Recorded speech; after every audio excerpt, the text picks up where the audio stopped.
Okay, what was this light that came down from heaven that his companions witnessed? What was that?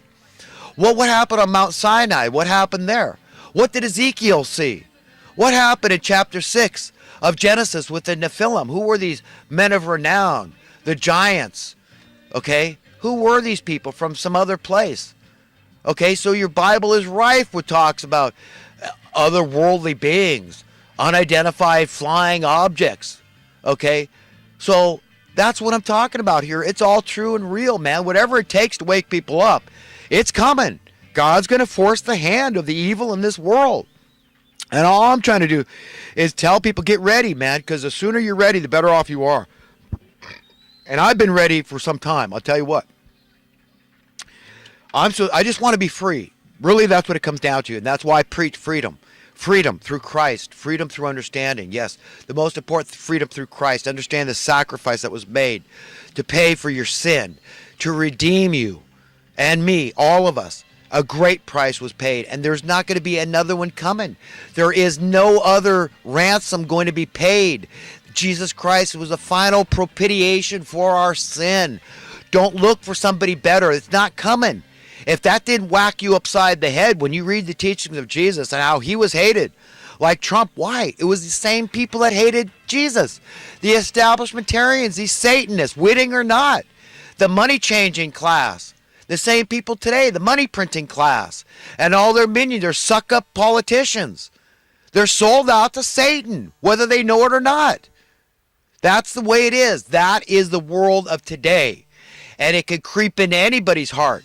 God understands how we can be overcome with the love of money. Do you?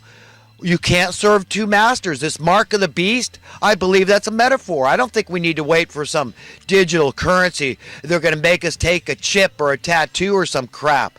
It's an analogy for what's already in your heart and in your mind. Okay? That's it, man. You got to understand, you got to hate this. You got to hate the money because of the power it's given the enemy. You got to hate, it's the cause of all of our problems. Jesus said it. The root of all the evil is the love of money. And if money lovers have control over our reality, the policies we have to live under, what do you think? That's it, man. That spells it out. So you want to go the opposite way. You want to run, not walk away from these money lovers and everything they stand for, and try to convince you of that, oh no, you should jump on the bandwagon. If you can't beat us, join us, man. You might be a little late to the party, but there's still time, man. Sell your soul, sell your conscience. Those things aren't going to pay your bills, man. Isn't that their motto? Isn't that their theory? Ignorance is bliss. That's where they're coming from. That's what they try to convince you of. Then you're in a spell. You're under the curse. You're mesmerized by Satan. You don't understand the fundamental basics of economic progress. Because if we had it, according to Jesus, okay, that's why these money changers, no, be fair, be equitable. If they were doing something good for the people, do you think he would have objected? If it was about charity, about love for your fellow man, about equality, about godly, holy things, about setting the captives free, truly free, absolutely free, do you think Jesus would have objected? No, he wouldn't have. But it's the same crap we got going on today. So we haven't learned anything over these 2,000 years since Jesus walked the earth. We haven't learned a damn thing.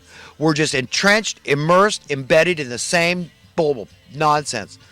Okay? The same evils. The same evil people are running our lives through the policies that we are forced to live under, that we are forced to capitulate to and acquiesce to roll over to submit to conform to. And it's bad, man. We're in a lot of trouble, and that's what I'm trying to convince people of.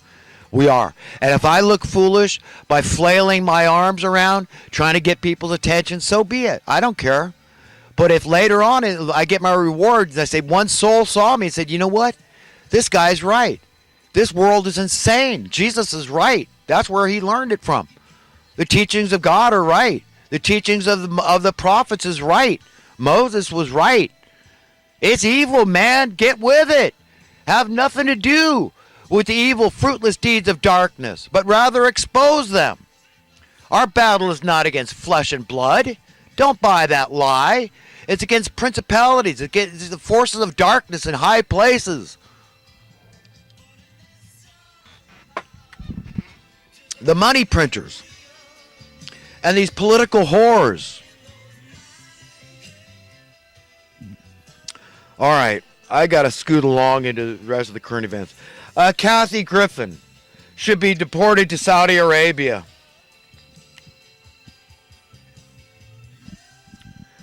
Yeah, Donald Trump. Yeah, that was real cute. I mean, what kind of a freaking idiot. You know, but it's free speech, right? I mean, we don't need to over-villainize her. But it's that same mentality. I mean, she was just tapping into all those people that want to do that. They want Donald Trump's head on a platter. Like John the Baptist, right? King Herod and all that crap. Same kind of crap today. It's very biblical, man. What we're seeing is very biblical. And that's why they hate him. They don't even know it. A lot of these people, these liberals, they're well-meaning. They think that just because somebody they trust says, oh, yeah, Trump's evil. Why? Show me why. Because he's a big, fat capitalist and pure. So what? Look how many other big, fat. If he's an egalitarian, if he's serious about wanting to end poverty, that he's ashamed of homelessness, give the guy a break. He's a good American constitutionalist, believes that the government is really we the people, not we some of the people. Give the guy a break. Please, in the name of God, for crying out loud, in the name of Jesus.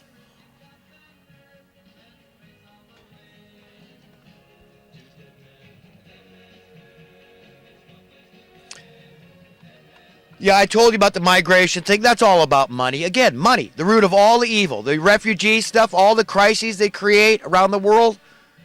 What do you think, man? Well, it's economic. Yeah, of course it's economic. And they created the problems. They want a clash of civilization. They want more poverty. They want more problems. They want more hatred. They want us at each other's throats. They want more division. They want us pointing fingers at each other. Blame humanity, just regular people. Instead of them, get your eyes off me, stop looking at me.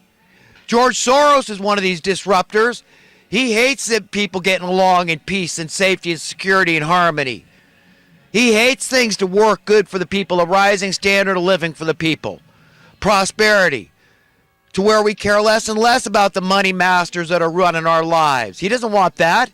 These people are evil, man. They're so freaking evil.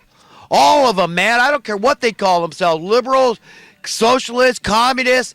I don't care if they call themselves conservatives or capitalists or Republicans or Democrats. I don't give a crap what they call themselves. Evil is evil by any other name. And holy is holy by any other name. Being on the side of humanity is very clear. Your fruits are pure and clean. Being on the side of inhumanity is very clear. You're on the side of evil and destruction and murder.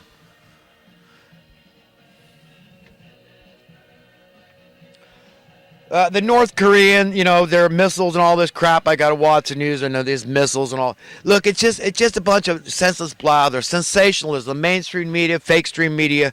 They need crap. I mean, for crying out loud, we know with level, he knows that, with level North Korea. Any nations that's going to mess with the United States, oh, I'm going to get a bomb off. It's going to land in San Diego. Everybody in San Diego should be afraid. I got a daughter living in San Diego.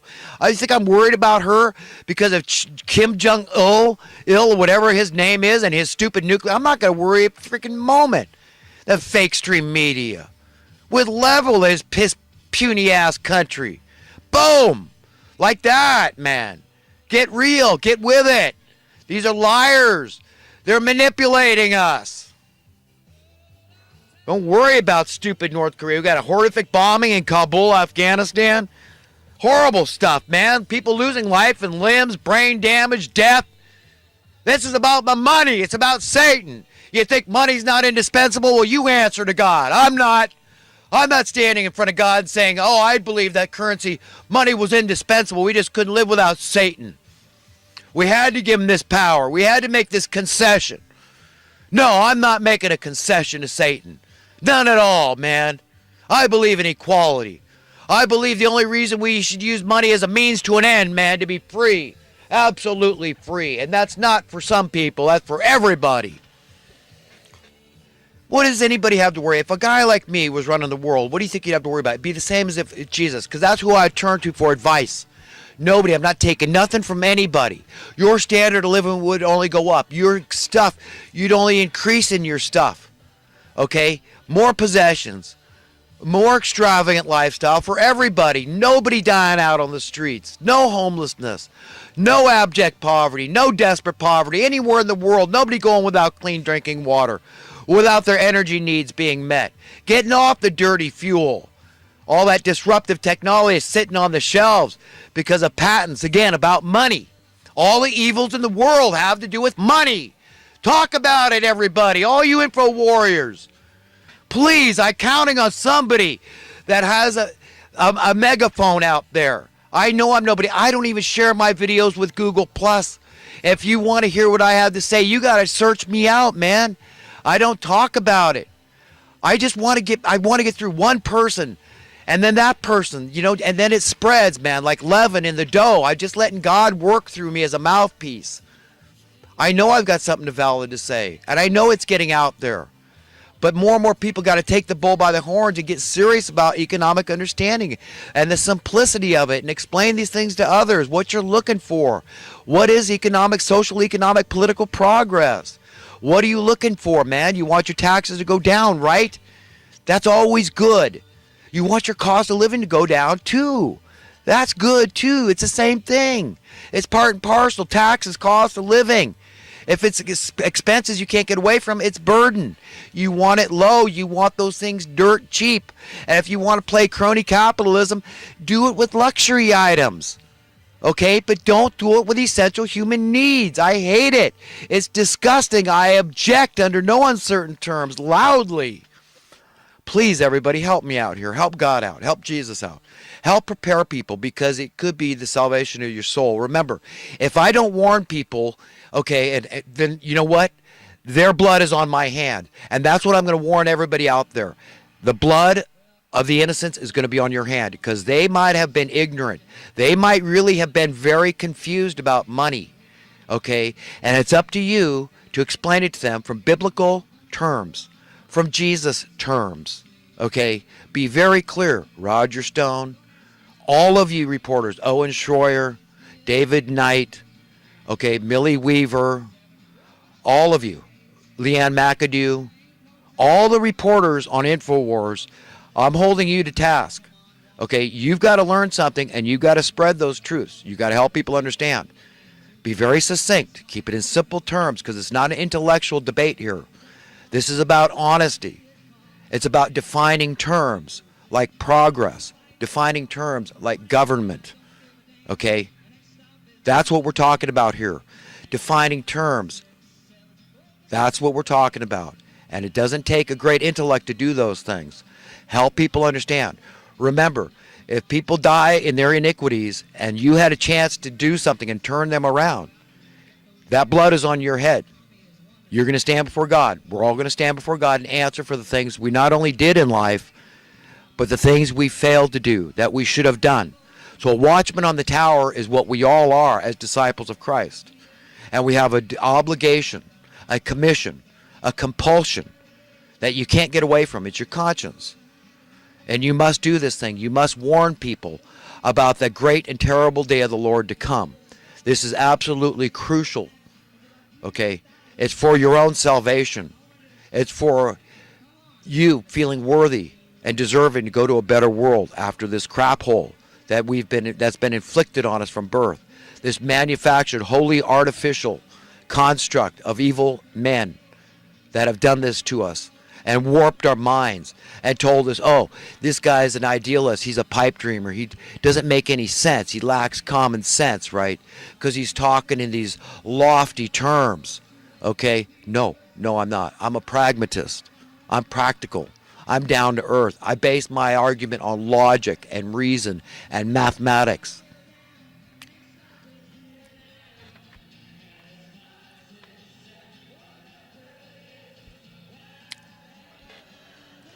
Oh, Seth Rich is big in the news, and that woman, what's her name?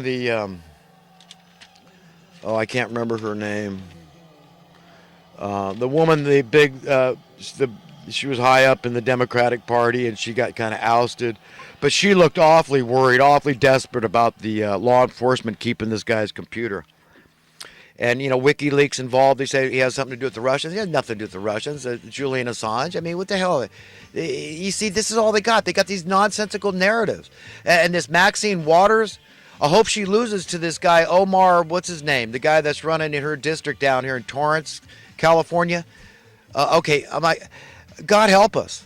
Okay, Maxine Waters and impeach Trump over this Russian nonsense. This is all these people have. It's all nonsense. Trump knows